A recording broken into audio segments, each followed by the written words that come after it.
So, ayan guys, magluluto tayo today ng kalderetang bibi. So, ito yung mga sangkap na gagamitin natin. At syempre, kagabi, pinakulo ko na itong meat ng bibi. So, ayan. Ayan.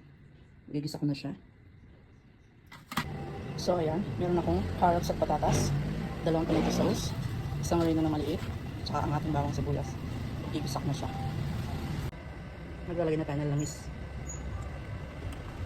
Papainitin muna natin.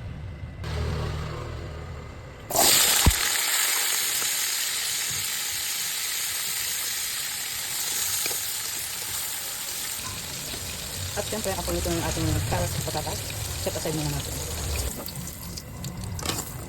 At sa same pan, magigisa tayo ng bawang sibuyas. Sabay. Hintayin natin mag-golden brown ng kaunti ang ating bawang sibuyas bago natin inilagay yung meat ng bibi.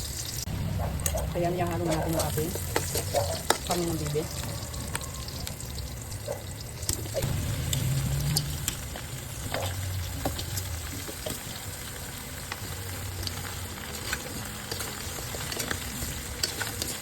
Lagyan natin ng kaunting tubig, kung saan lang to.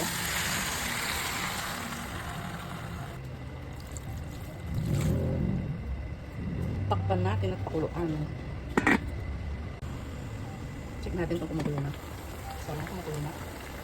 Lalagyan na tayo ng tomato sauce.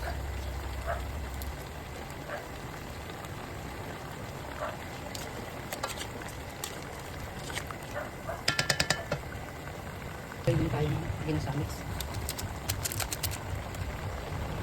Ang pamintang pino.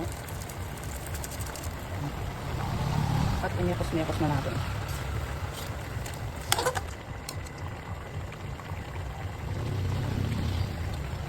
Lagyan natin ng asin.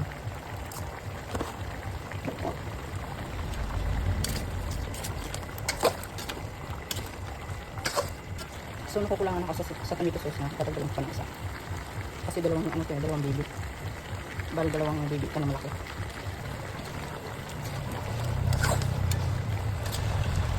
Medyo nakapangsa. At ilalagay ko na rin yung ating carrots at patatas.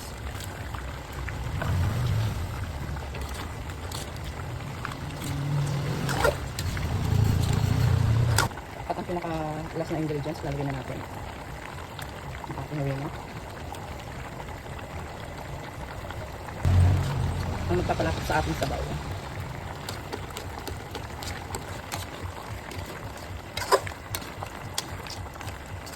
At yan, luto na.